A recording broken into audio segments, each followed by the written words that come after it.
കേരളത്തിലുള്ള 9 രാജ്യസഭാ സീറ്റുകളിൽ 5ലും മുസ്ലിങ്ങളെന്ന് വെള്ളാപ്പള്ളി നടേശൻ. ഇടത് വലത് മുന്നണികൾ മുസ്ലിം പ്രീണനം നടത്തുന്നു. മതവിവേചനവും വിദ്വേഷവും തിരിച്ചറിഞ്ഞ ക്രൈസ്തവരാണ് സുരേഷ് ഗോപിയെ വിജയിപ്പിച്ചത്. ഇന്ന് പുറത്തിറക്കിയ യോഗനാഥം മാസികയുടെ മുഖപത്രത്തിലാണ് വിമർശനങ്ങൾ. യാഥാർത്ഥ്യങ്ങൾ തുറന്നു പറയുന്നതിന്റെ പേരിൽ രക്തസാക്ഷിയാകാനും തയ്യാറാണെന്നും വെള്ളാപ്പള്ളി മുഖപ്രസംഗത്തിൽ കുറിച്ചു.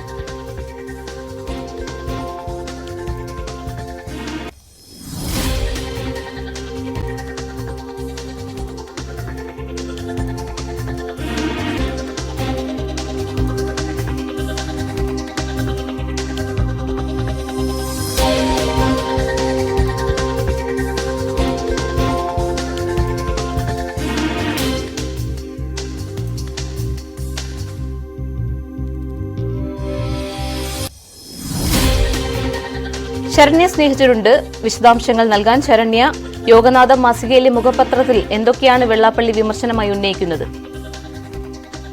ഭാരതി തെരഞ്ഞെടുപ്പിന് ശേഷം ഇഴവ് വിഭാഗങ്ങൾക്ക് വ്യക്തമായ ഒരു വിയോജിപ്പ് ഉണ്ട് എന്നുള്ള, പ്രത്യേകിച്ച് ഇടതുപക്ഷത്തിനോടൊപ്പം ചേർന്ന് നിന്ന് പോയ വിഭാഗമാണ് ഈഴവ് വിഭാഗം.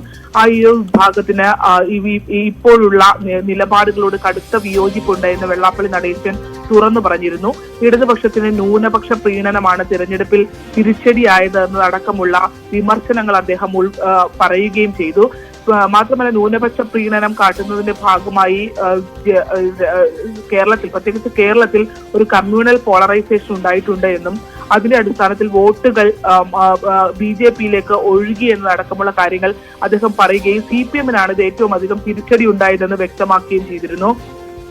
വേറെ നിവൃത്തിയില്ലാത്തത് കൊണ്ടാണ് ഈഴവാദി പിന്നോക്ക വിഭാഗങ്ങൾക്കും ക്രിസ്ത്യ വിഭാഗങ്ങൾക്കും പുതിയൊരു രാഷ്ട്രീയ ചേരിയിലേക്ക് പോകേണ്ടി വന്നത് എന്നുള്ള കാര്യവും അദ്ദേഹം വ്യക്തമാക്കി.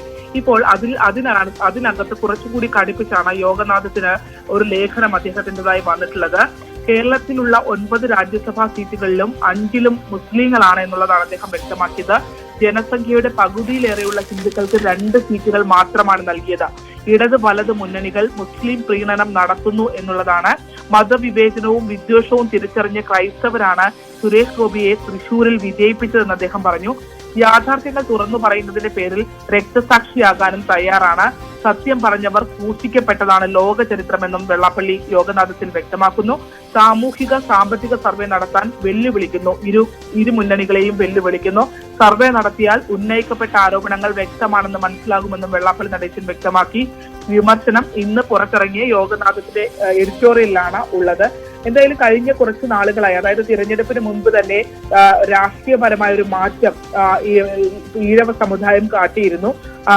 അതിന്റെ ഒരു തുടർച്ച എന്നോണം തിരഞ്ഞെടുപ്പിന് ശേഷവും അവരുടെ അതിർത്തി പൂർണ്ണമായി തുറന്നു പറയുന്ന ഒരു സാഹചര്യം ഉണ്ടായിട്ടുണ്ട്. പ്രത്യേകിച്ചും ഈ ഈഴവ വിഭാഗത്തിന്റെ ഒരു അകൽച്ച അത് ഏറ്റവും കൂടുതൽ തിരിച്ചടിയായി വന്നുകൊണ്ടിരിക്കുന്നത് ഇടതുപക്ഷത്തിനും ആണ്. അത് ആലപ്പുഴ അടക്കം അത് പ്രത്യക്ഷ ഉദാഹരണങ്ങളായി തിരഞ്ഞെടുപ്പ് ഫലം പുറത്തു വന്നപ്പോൾ കണക്കുകൾ അത് വ്യക്തമാക്കുകയും ചെയ്തിരുന്നു. അതിനിടയിലാണ് ഒരു പടി കൂടി നിലപാട് കടുപ്പിച്ചുകൊണ്ട് കാര്യങ്ങൾ വെള്ളാപ്പള്ളി നടേശൻ കൂടുതലായി തുറന്നു പറയുന്നത്. ഇതൊക്കെ തുറന്നു പറയുന്നതിന്റെ ഭാഗമായി താൻ ക്രൂശിക്കപ്പെടുന്നുണ്ടെങ്കിൽ അത് ക്രൂശിക്കപ്പെട്ടോട്ടെ എന്നുള്ള നിലപാടാണ് അദ്ദേഹം വ്യക്തമാക്കുന്നത്. പാർവതി, ഇടത് വലത് മുന്നണികൾ മുസ്ലിം പ്രീണനം നടത്തുന്നുവെന്നാണ് SNDP ജനറൽ സെക്രട്ടറി വെള്ളാപ്പള്ളിയുടെ വിമർശനം. യോഗനാഥം ഇന്ന് പുറത്തിറക്കിയ യോഗനാഥം മാസികയുടെ മുഖപ്രസംഗത്തിലാണ് വിമർശനങ്ങൾ ഉന്നയിച്ചിരിക്കുന്നത്. വിവരങ്ങൾ നൽകിയത് ശരണ്യ സ്നേഹജനാണ്. വിവരങ്ങൾ നൽകുന്നത് ശരണ്യ. തുടരുക. സാമൂഹ്യ സാമ്പത്തിക സർവേ നടത്തണമെന്നാണ് വെള്ളാപ്പള്ളി ആവശ്യപ്പെടുന്നത്, അല്ലേ?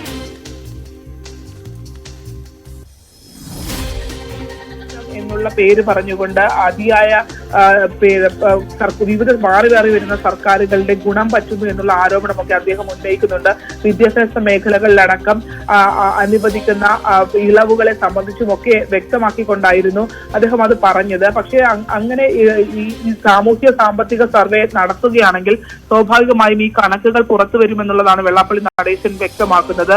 മാത്രമല്ല, ഇതിനകത്ത് അദ്ദേഹം വ്യക്തമാക്കുന്ന ഇടത് വലത് മുന്നണികൾ എന്ന് അദ്ദേഹം എടുത്തു പറയുമ്പോൾ പോലും നമുക്കറിയാം, തുടക്കം മുതൽ തന്നെ ഇടതുപക്ഷത്തോടൊപ്പം ചേർന്ന് പോയിട്ടുള്ള സമുദായമാണ് ഈഴവ സമുദായം. ആ ഈഴവ സമുദായത്തിനകത്ത് ഇത്തവണ ഒരു വലിയ ഒഴുക്ക് സംഭവിച്ചിട്ടുണ്ട് എന്നുള്ളത് പാർട്ടിയുടെ ഉള്ളിൽ നിന്ന് തന്നെ ഒരു സ്ഥിരീകരണം ഉണ്ടായിട്ടുണ്ട്. കാരണം ആലപ്പുഴ അടക്കമുള്ള ഈഴവ മേഖലയ്ക്ക് ഏറ്റവും അധികം മുൻതൂക്കമുള്ള ആലപ്പുഴ ജില്ലയിലെ ലോക്സഭാ മണ്ഡലത്തിലടക്കമുള്ള പല നിയോജക മണ്ഡലങ്ങളിലും ഇടതുപക്ഷം 3ാം സ്ഥാനത്തേക്ക് പിന്തള്ളപ്പെടുന്നൊരു സാഹചര്യമൊക്കെ ഉണ്ടായി എന്നുള്ളതാണ്. അതുകൊണ്ട് തന്നെ ഈ കണക്കുകൾ പരിശോധിച്ചാൽ അത്തരത്തിൽ അടിസ്ഥാന വർഗത്തിന്റെ വോട്ട് CPM-ൽ നിന്നും അകന്നു പോയി എന്നുള്ള രീതിയിൽ കണക്കുകൾ വ്യക്തമാവുകയും ഈഴവ സമുദായത്തിന് വ്യക്തമായ ഒരു വിയോജിപ്പും അതൃപ്തിയും ഉണ്ടായി എന്നുള്ളത് നമുക്ക് വ്യക്തമാവുകയും ചെയ്തിരുന്നു.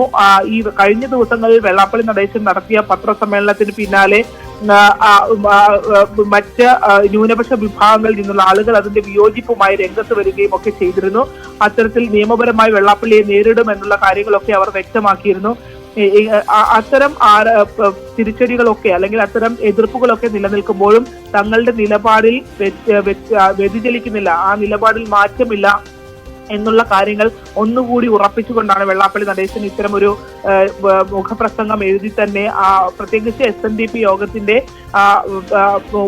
SNDP യോഗം പുറത്തിറക്കുന്ന മാസികയാണ് യോഗനാഥം. ആ യോഗനാഥത്തിൽ തന്നെ എഡിറ്റോറിയലായി എഴുതുന്നത് അത് ഒരു വെള്ളാപ്പള്ളിയുടേതല്ല, കേവലം വെള്ളാപ്പള്ളിയുടെ മാത്രം അഭിപ്രായമല്ല, അതൊരു സമുദായത്തിന്റെ മുഴുവൻ അഭിപ്രായമാണ് എന്നുള്ള രീതിയിൽ വ്യക്തമാക്കിക്കൊണ്ട് തന്നെയാണ് അത് അത്തരത്തിൽ അടിവരയിട്ടുകൊണ്ട് തന്നെയാണ് ഇത്തരം വിയോജിപ്പുകൾ ഇപ്പോൾ തുറന്നു പറഞ്ഞുകൊണ്ടേയിരിക്കുന്നത്. അത് പ്രധാനമായും വലതുപക്ഷത്തെ അല്ല ഉദ്ദേശിക്കുന്നത്, മറിച്ച് ഇടതുപക്ഷത്തിനെതിരായുള്ള തന്നെയുള്ള വെള്ളാപ്പള്ളിയുടെ വിമർശനം തന്നെയാണ്. ശരണ്യ, ക്രൈസ്തവ സമൂഹം BJP-യുമായി അടുക്കുന്നു എന്ന സന്ദേശം കൂടി വെള്ളാപ്പള്ളി നടേശൻ നൽകുന്നില്ലേ? തീർച്ചയായിട്ടും അത് അദ്ദേഹം കഴിഞ്ഞ ദിവസവും ചൂണ്ടിക്കാട്ടിയിരുന്നു. അതായത് ഇതര ക്രൈസ്തവ ഈഴവാദി പിന്നോക്ക വിഭാഗങ്ങൾ, ദളിത് വിഭാഗങ്ങൾ, ഇതര ക്രൈസ്തവ വിഭാഗങ്ങൾ ഇവരൊക്കെ തന്നെ ഈ ന്യൂനപക്ഷ പ്രീണനത്തിന്റെ ഭാഗമായി, അതായത് ഇടത് വലത് മുന്നണികൾ നടത്തുന്ന ന്യൂനപക്ഷ പ്രീണനത്തിന്റെ ന്യൂനപക്ഷ പ്രീണനത്തിന്റെ ഭാഗമായി അവർ മറ്റൊരു തരത്തിലേക്ക് ഒതുക്കപ്പെടുന്നു എന്നുള്ള ആരോപണം അദ്ദേഹം ഉയർത്തിയിരുന്നു. ഇപ്പോൾ ഈ ക്രിസ്തീയ വിഭാഗമാണെങ്കിൽ UDF-നെ ആണെങ്കിലും അതുപോലെ തന്നെ മറ്റ് ഈഴവ വിഭാഗമാണെങ്കിൽ അത് LDF-നെയും പിന്തുണച്ചിരുന്ന വിഭാഗങ്ങളാണ്. പക്ഷെ അവർക്കിടയിൽ വലിയൊരു മാറ്റം വന്നിട്ടുണ്ട്. അതാണ് തൃശ്ശൂരിലെ തിരഞ്ഞെടുപ്പ് വിജയം, BJP-യുടെ തിരഞ്ഞെടുപ്പ് വിജയം എന്നുള്ള കാര്യങ്ങളൊക്കെയാണ് വെള്ളാപ്പള്ളി ചൂണ്ടിക്കാണിക്കുന്നത്. അത്തരത്തിലൊരു മാറ്റം കേരള രാഷ്ട്രീയത്തിൽ ഉണ്ടാകുന്നു എന്നുള്ളത് തന്നെയാണ് അദ്ദേഹം പറയുന്നത്. ഇത്രയും നാൾ ചേർന്ന് നിന്ന ഇടതുപക്ഷത്തിൽ നിന്നും അത്തരം ഒരു പൂർണ്ണമായ പിന്തുണ ലഭ്യമാകുന്നില്ല എന്നുള്ള ഒരു അതിർത്തിയാണ് ഇതിന്റെ എല്ലാം പിന്നിൽ എന്നുള്ളത് വ്യക്തമാണ്. ഇടതു വലതു മുന്നണികൾ മുസ്ലിം പ്രീണനം നടത്തുന്നുവെന്നും മതവിവേചനവും വിദ്വേഷവും തിരിച്ചറിഞ്ഞ ക്രൈസ്തവരാണ് സുരേഷ് ഗോപിയെ വിജയിപ്പിച്ചതെന്നുമാണ് യോഗനാഥം മാസികയുടെ മുഖപ്രസംഗത്തിൽ വെള്ളാപ്പള്ളി നടേശൻ വിമർശനം ഉന്നയിച്ചിരിക്കുന്നത്. വിവരങ്ങൾ നൽകിയത് ആലപ്പുഴയിൽ നിന്നും ശരണ്യ സ്നേഹജിത്ത്.